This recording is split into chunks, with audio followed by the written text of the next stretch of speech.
He's a hockey player.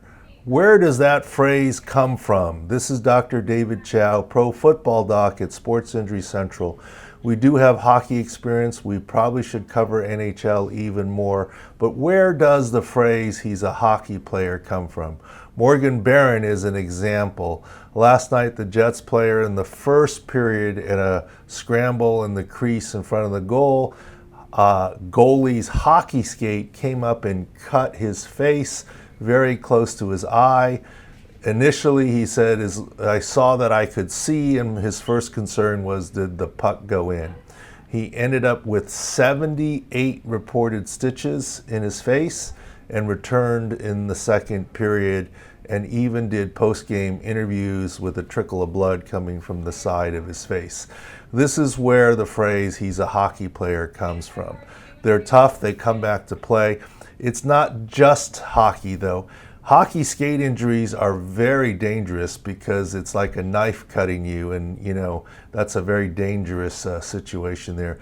Thankfully, it should be a good result with just a scar. I've covered hockey before. Professional hockey in Minnesota, was not the head team physician or anything like that.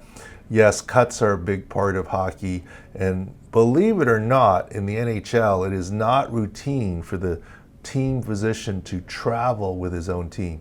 You rely on the home team physician, the visitors do. In the playoffs, that changes.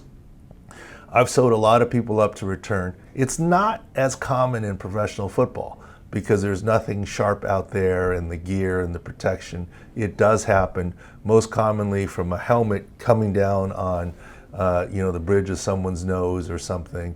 Then we might sew them up to return, or a hand, etc.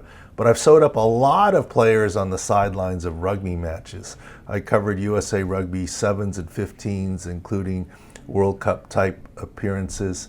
And rugby players can be applied to that too. He's back, he's a rugby player.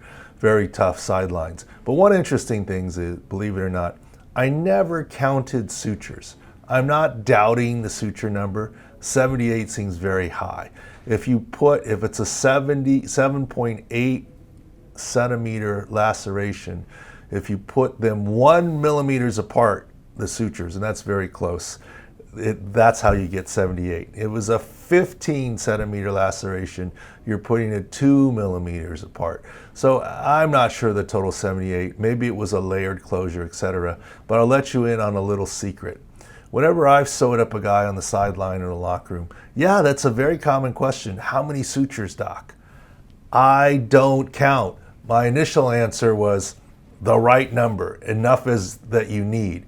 Or sometimes I'll say I put in 10 sutures, and they say, but I only see 7. Yeah, well, 3 of them were deeper, right? And there's different layers.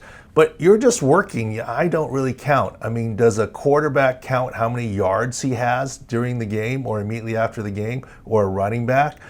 Look, they're going to get the stat sheet and then they're going to know. But during the game, or as soon as, at the end of the first half, before seeing a stat sheet, do they know how many yards they gained in the first half? I would argue no. Same thing with doctors. We just sew things up. Is 78 a good number? That's a lot. Is it an accurate number? Maybe, who knows? I will say oftentimes later in my career, instead of saying I don't know, I don't count, and instead of counting and distracting myself, I sometimes would just come up with a number. 21, a lucky number, blackjack. Reality was somewhere between, 15 and 25.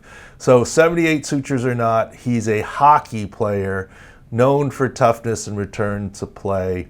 And that's the details here. Good to see good outcome. Go to Sports Injury Central, sicscore.com, for all sports coverage, including hockey, as well as all major leagues, including even Tiger Woods, golf, and everything else in between. Kleenex for Injuries, the only place for injury analysis, not reporting. Thanks for watching.